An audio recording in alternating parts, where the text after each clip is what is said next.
We want to change the way you see justice. Welcome to the View Magazine's Rebel Justice podcast. This is the 10th episode from our Someone's Daughter podcast series. Today, we'll be discussing whether the law treats everyone equally and how we can think about it in terms of its application and consequences.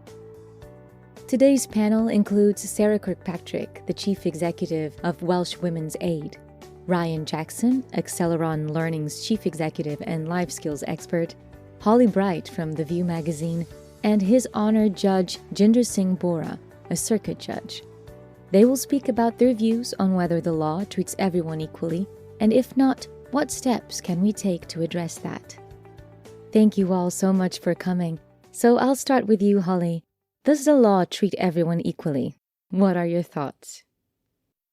In my opinion, no.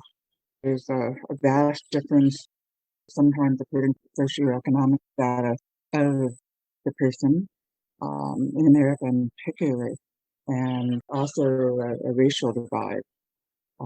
Black people, for example, tend to be incarcerated for much longer and for smaller crimes than white. And women, in particular, in parts of the country, there has been a movement towards prison reform in that women with children can often do like a halfway house program so that they can still spend time with their families rather than incarcerated for the full length of their sentence. It's like a jail release program, but it's only for very minor offenses. For greater offenses, such as drug possession, they tend to be incarcerated. And Jinder, what is your view? You come from a very different perspective, sit on a different chair. I need to make clear, I'm here only in a personal capacity, not in a professional capacity. And I don't wish to express any views that could be deemed political because of my job. There's a strict demarcation, separation of powers between the judiciary, the executive, and the legislature. And I can't be seen to be discussing matters from a perspective which could be deemed political. But what I can do is give you a personal perspective. Of course. Well, there is absolutely no doubt, 100% I can tell you, that the law in theory is completely neutral. There is no gender-based bias, racial, religious, any form of bias. There is none within the law itself. The application, however, that's where there may be difficulties. Me personally, I cannot even imagine discriminating in the application of the law. So I have the theoretical law, then the application. And the reason for that is because a lot of the people who appear before me and I sentence, I'm from the same background. I'm from a background where I'm the first person in my family to have gone to university. I went to a state school in the middle of a council estate where the majority of the children were on free school meals. I wasn't, but the majority of the other pupils were. Many of them were in the care sector. So my own view, when I sit and sentence others, is but for the grace of God, there's me, the other side of the dock. And what I have is a strong sense of a conscience. So even from an entirely selfish perspective, were I to apply the law in a discriminatory way, and I'm saying this now from a completely selfish perspective, when I go home, I will not be able to sleep. So for my own well-being, I cannot discriminate. I hope that makes sense. But the figures, however, I accept, and I think Holly hit the nail on the head with regard to the American figures. There are figures in this country which suggest there is a disparity. For example, the number of Black young men who are sentenced to prison in proportion to the population or in proportion to the numbers appearing in the criminal justice system, in contrast with their white and Asian counterparts, that appears to be greater. But the Lamy report looked into that, and the recommendation was for greater diversity amongst the judiciary. So that may be an issue there, but like I said, I can only speak from a personal perspective. Oh, thank you so much. I'll go now to Ryan. What are your opening thoughts? Yeah, so It's certainly the comment that the intent or design of the law is being neutral. I agree with that. The application of the law is sort of the intermediate step, but then there's a third part, which is the consequences or repercussions of that in a person's life and based on their personal circumstance and situation. And some of those factors are controllable. Some of those things are choices that people make, but some of those things are not. They're external to the person. And so, when you think about, does the law treat everyone fairly? I think you have to think in terms of the law's design, its application, and then the consequences of the law. And all three parts, I think it's very easy when we get into these sorts of conversations to, not consider each part independently and what is to be done about each phase, if you will, of that process. Thank you, Ryan. Sarah, did you have anything you'd like to add? The law is written in a neutral manner, which is designed to give equal justice under the law. But what we see is a disparity of how that justice is delivered for people in different spaces and from different ethnic groups, from different migrant statuses. And I would also, from my own perspective, I would highlight that the way justice is administered looks very different for men and for women. And the proportion of people that are prosecuted seems very different. Thank you. So I guess the next question would be, what do you think might help improve the justice system to facilitate treating people more equally? Ryan? Yeah.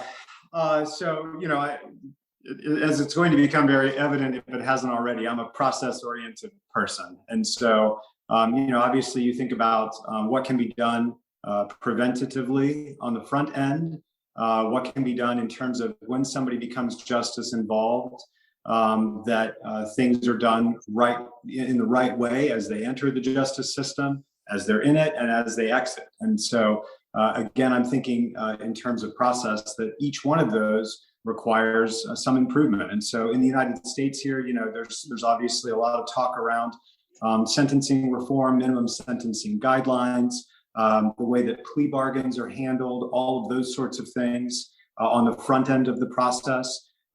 During incarceration, in terms of having an orientation around rehabilitation rather than around, punishment, if you will. And then upon exit, providing links back into the local community and support mechanisms that enable people to make that transition successfully and have sort of a safety net available to them. And so I think conceptually, there's a lot of work in each of those areas, but the problem is that it's such a massive undertaking, and there's so many reciprocal effects among those things that achieving some sort of, a symphony, if you will, amongst all of those disparate parts is extremely difficult to do. Sounds challenging. Holly, do you have any thoughts? Well, I can expand on that a little bit. Studies have shown that rehabilitation programs in prisons, such as parenting classes, anger management classes, drug abuse classes, has really resulted in a much, much lower rate of recidivism, for one, and two, has helped ease the transition into civilian life after incarceration. The barriers, obviously, are the cost of the program, finding people who can implement the programs, and also getting specific prisons to support the program. But when they have been used, it's been tremendous success. And it's also resulted in shorter sentences. If inmates agree to participate in a program for parenting or drug rehabilitation or whatever related to their sentence usually is or can be shortened because they show progress. And the prisons are overcrowded as it is. Thank you, Holly. I see you'd like to pitch in, Sarah?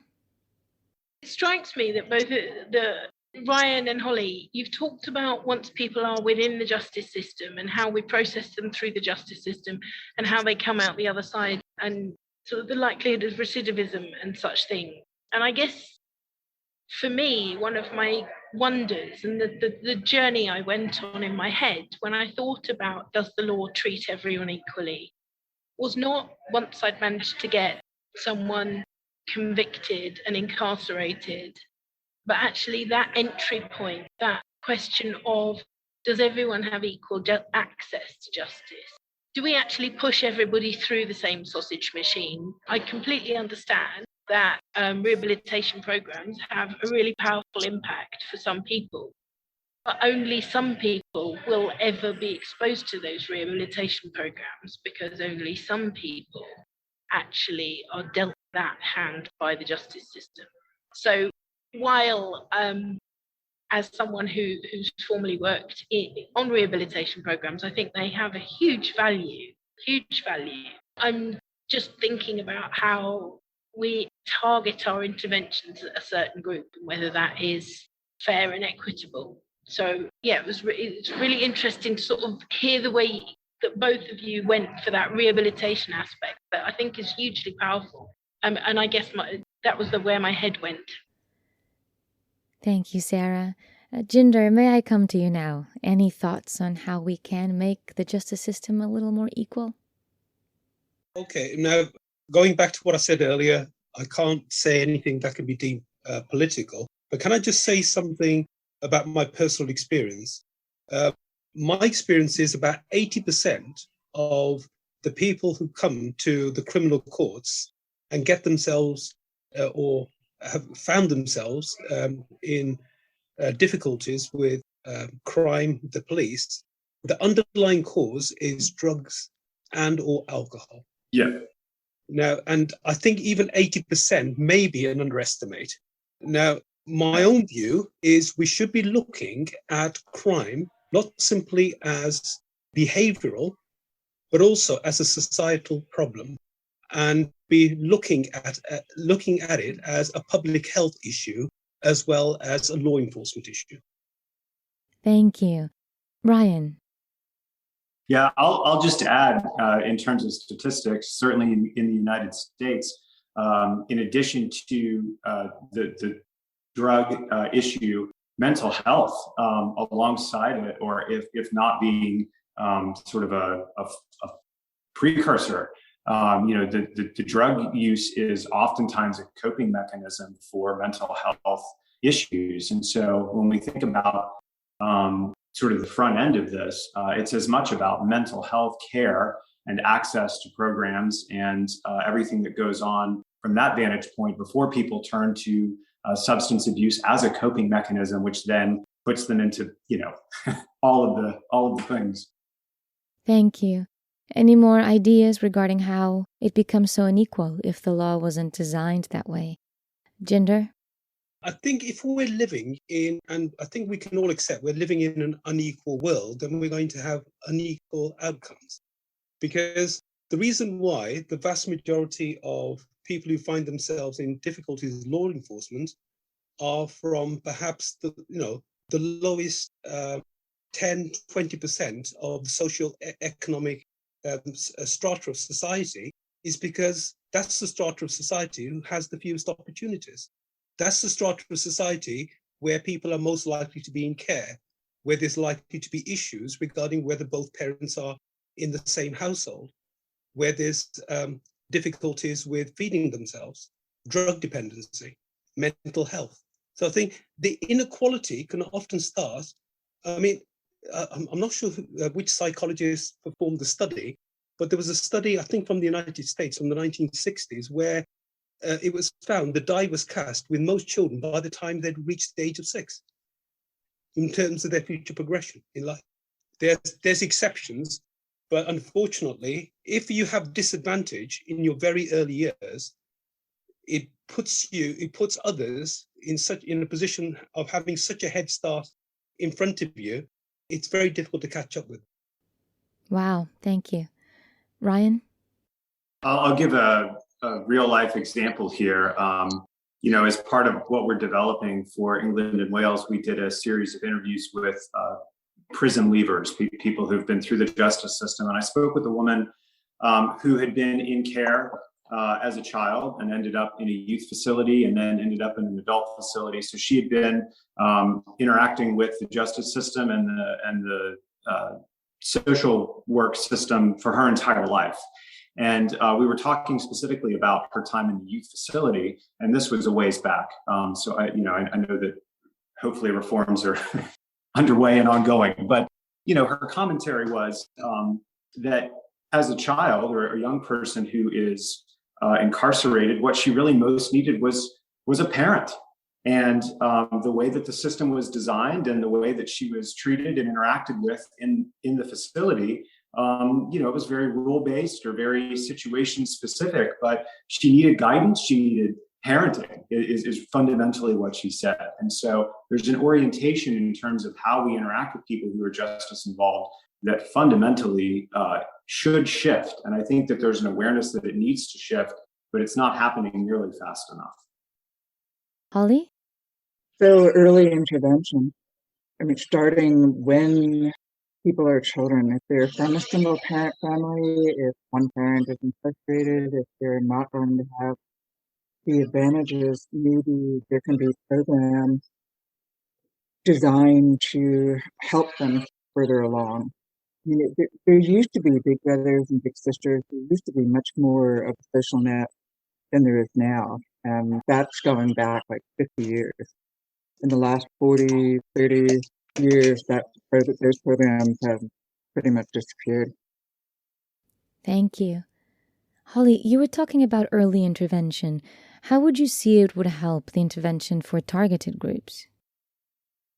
It would open up opportunities. As Singh said, life can be, by the time someone is 6, if they're born into poverty, if they're born to uneducated parents, if they're born into a broken family or a family with drug addicts, they already may be on a path to a lesser life than perhaps someone who was born into more privilege.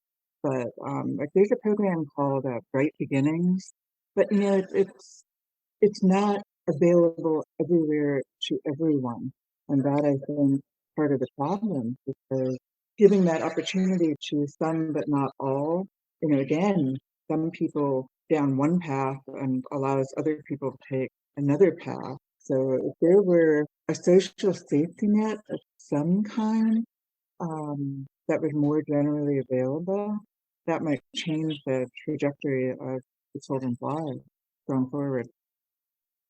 Thank you, Holly. Jinder, you mentioned you see come through the justice system a disproportionately representation of the lower social economical backgrounds. And Holly, you mentioned those who have been born into privilege. So the question to all of you is, does affluence equate to privilege? And is it affluence that enters your experience of the law? Jinder, I'll start with you. I would say no. There's a correlation between affluence and privilege, in the sense that if you have money, it opens up greater opportunities in life. For example, one of the great ways of ensuring mobility is education. And if you have the means to send your child to a private school, that opens up huge opportunities. For example, there's a greater or a lower pupil-teacher ratio. And of course, because the children you're being educated with are themselves going to be the children of successful parents, there's going to be opportunities in the future to make connections to help you get jobs and get yourselves into top universities. So I think that there's certainly a correlation, but I certainly don't think affluence is the same as privilege. I think the best privilege is to be brought up in a secure, loving environment. And that's not unique to wealthy parents and wealthy families. Wow, thank you so much. Brian? Yeah, I agree with everything that he said, and it was well put. You can certainly see criminality among any social class or any economic strata. So I don't think that, there's a one-to-one relationship there at all. But certainly access to opportunity, as he said, is a key difference. And I think one of the things to think about Obviously, cost constraint is one of the biggest problems or issues with providing rehabilitative programming or preventive programming to people. And so, the orientation that you have to take, and what we have done as a company, is to always think about everything in terms of what is scalable. What is the most scalable thing that we can do that is the most cost effective to provide people opportunity and access to things that they may not otherwise have. And one of the things that's frustrating to me as I look at programming efforts within the justice system is that you see pockets of things that are well intended, but they don't scale, and they're not thought of or designed in terms of scale. And so even if it works really well with a very limited cohort of people, there's always the lingering question of, okay, well, how do we apply this more broadly, or how do we ramp this up? And if it's not thought about correctly from the beginning in terms of the program design and in terms of the cost of implementation, it doesn't matter how good the program is, because you can't get it into the hands of people who need it. So how would we get it into the hands of the people who need it? Well, I have an answer to that. It's not a perfect answer, but it's a running start, which is we have this wonderful thing called technology. When you think about, I'll make a very simple example. In the state of Texas, where we do a tremendous amount of work, there's a lot of classroom-based face-to-face instruction.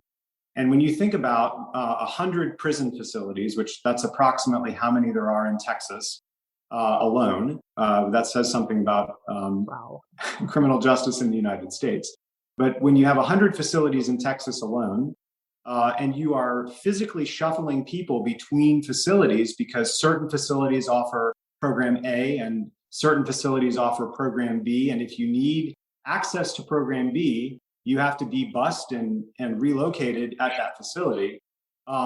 There's a tremendous opportunity to improve that with tablets, right? Putting a device in people's hands, designing programming that can be consumed individually in a cell or in a small group setting. I don't think you can offload all instruction to technology. I think that there's a blended model between face-to-face group interaction and use of technology for information transfer. But using the technology that we have can scale education and programming in tremendous ways. And there's a lot of things going on in corrections that are dabbling with that, but implementation of that at scale and really committing to that is a huge shift in the way that things have been delivered in correctional settings. And it's starting to happen, and certainly COVID, I think, has created a lot of momentum where there was not. And so that's good, but that is a very easy, cost-effective way to scale. Sarah. An exciting idea, and certainly you're right. COVID for me, I've seen some sort of dramatic opportunities. In terms of putting opportunity in people's hands, do you think? I know that we mentioned a little bit earlier about sort of taking a public health approach and taking a prevention approach. I often look at narratives around rehabilitative programs, which take a very deficit-based perspective, as if we have to pour skills, knowledge, and wisdom into the ears of people who are lacking in those things. And certainly my interactions with people who have transgressed is that it's not that they don't know, but that they are making least worst choices in the face of no good answer. And that actually it is an environment that they live in, not all of the time, absolutely not all of the time, but some of the time, the reason that people are committing offences isn't because they don't know better, it's because that's the best answer that they've got. And so where we talk about programming and rehabilitation that helps someone function better in an environment, do we have to have a conversation about the environment? Because that people cannot afford to do things, that people see affluent role models who are very able to avoid paying tax, for example. So if I can afford an excellent accountant, then I can reduce my tax burden significantly. Those things send a message that says it is acceptable. So do you think there is something about the environment that we send our rehabilitated or our potential offenders into that would reduce their experience? Jinder? I certainly think there's a lot to be said for having like a mentoring scheme. Now, I'm not sure whether or not any of the other discussion members are aware that up until a few years back, if you were a child in social care, come 18, you were treated immediately as an adult. So one day before your 18th birthday, you were a child. On your 18th birthday, you were an adult and expected to fend for yourself. So you come from an environment where a lot of things are done for you. Sometimes everything's done for you, to a situation where nothing is done for you. Now, if you think about ourselves, where if you have parents looking after you, that doesn't happen, because you can be treated as a child at age 16, you can be treated as a child at age 22, because your parents don't stop treating you as a child, but institutions do. Now, one of the main issues where there's drug dependency, abuse backgrounds, social services backgrounds, is we still have this attitude that you have youth offenders and adult offenders, and then youth offenders to be treated like children, adults as adults. But I don't think that applies where you have people coming from a system which is the care system.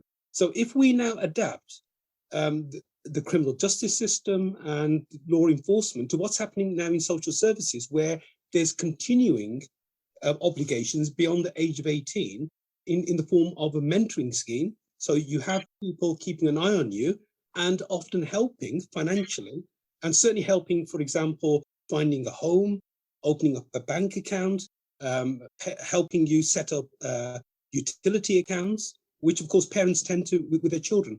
If we had a similar mentoring scheme for people who come into contact with the criminal justice system or being released from prison, that, it seems to me, may be one way forward. Sarah? I'm sitting here nodding enthusiastically. I'm thinking about some of the through the gate schemes that they do have. But it is relational and doesn't just drop people. And yeah, you're right. The children's services a few years ago did just stop. And that's really hard. What are your thoughts on a relational mentoring type approach? Holly? I think that is a wonderful, wonderful idea, because once you hit 18 in the foster care system, you're on your own. And, just as Chinji pointed out, a lot of these, they do need a parent. And so a mentoring system or even post-incarceration halfway house setting, that's more of a family type thing, headed by perhaps two parents, might also be a really good system to teach people to get a job, pay their utility bills, find an apartment, because a lot of criminals just start small. I mean, muggings or robberies or whatever, and so being taught how to fend for themselves, I think, would make a huge difference. Thank you. Ryan? I mean, I think anytime you have a positive influence in your life who's a little further along, who has more life experience, who potentially has been through similar circumstances and come out on the other side of it, if you have that as a reference point, your outcomes are going to probably be better, because you have that element of hope. You have somebody that you can look to as, something aspirational based on what they've achieved. It seems accessible, because if they're coming from a similar circumstance, it doesn't feel like it's so far removed from your own life experience. And so, yeah, I agree completely. I think I think the thing is, a lot of those mentoring programs, they're bookended, right? So it's either before or after incarceration. During incarceration, I'm really not aware of too many formal mentoring programs that exist in facilities. And so, certainly identifying, by whatever systematic means, people who are qualified and have the right character attributes or the right dispositions to take on that role, I think that would be a huge benefit. Yeah, I think back again to that one of those interviews that I did with the prison leavers, and the comment was, they had been in a youth facility and went to an adult facility. And she said, surprisingly, she was very relieved to be in an adult facility and much preferred that setting because there were people who could speak into her life and provide her guidance, who were older and wiser and had something to offer to help sort of take her under their wing. And so there's certainly something to that. Thank you, Ryan. So to conclude our session, can you think of a wish list, maybe 3 points you'd like to see happen to promote change? Holly, I'll start with you. We discussed intervention, mentoring, and follow-up so that people don't just drop off the radar or out of the system, but like a continuing relationship. Thank you so much. Ryan? I mean, the 3 things in my mind are leadership. What I see is a huge deficit of leadership in DOCs. There are certainly cases where you have good, strong leadership and people who are bold and decisive. But I also I can think of many, many examples of very weak, timid leadership or a lack of direction. And so having leadership at the top of these organizations and have that carry through is extremely important to affecting change. The second thing is I go back to, is it scalable and cost effective? And the third thing that I think is so important is rapid hypothesis testing. So the analogy that I like to give is, why is Elon Musk okay with blowing up 30 or 40 rockets at the cost of untold millions and billions of dollars? And the answer is because by blowing up 30 or 40 rockets, you're going to figure out quickly what works. And you're okay with trying things and failing or making mistakes and trying again and trying again. And I think that obviously, these are human beings, right? It's not a piece of machinery. So you have to have the right perspective on that. But there is a great hesitation to try new things. And there's a great hesitation to maybe make a mistake or and so by having a mentality of rapid hypothesis testing, particularly in public-private partnership, I think that there's a lot of opportunity to start to do things that make sense. Thank you. Jinder. Okay. What Ryan just said, he's expressed himself so well, but I can't comment. That's too political for me, to comment on. But Holly's made my job very easy because I'm going to adopt everything she says. But I want to add one thing. I would love, again, I'm speaking now from a personal perspective, I would love if every single person I sentenced to prison, I was required to meet after they were released. And they can then explain to me what effect it had on them. I think that would be so enlightening for judges. Wow, thank you. And finally, Sarah. So I think for me, shared social values. I think that we have a society which has different social values and that we demonize and diminish some people's social values. And I think that that's a massive problem and that we should all be more cohesive and value them. I think that we have to take a prevention rather than cure approach. So I think some of the things that you've said during the session today have really made me feel so very heartened that actually our journey towards a more robust justice is not just about within the legal system, but that justice should go beyond the legal. And I guess that my third thing is that we have to name the problem. And for me, the reason that the justice system doesn't treat people equally is because our society is rife with inequality. And that's the problem. The problem is not that there's something wrong with the law. The problem is that there's something wrong with our society, and there's something wrong with our value set that is seen within the law. But actually, if we went and looked at schools, it's seen in schools too. If we went and looked in the health system, it's seen in the health system too.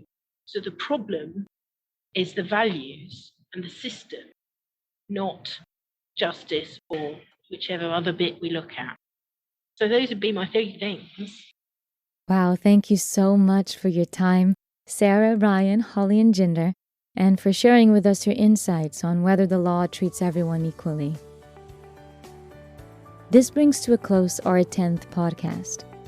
You can go online and search for Someone's Daughter to learn more about the campaign representing women who have lived experience in the criminal justice system.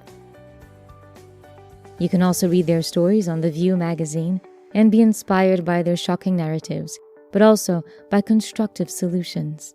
Thank you for listening.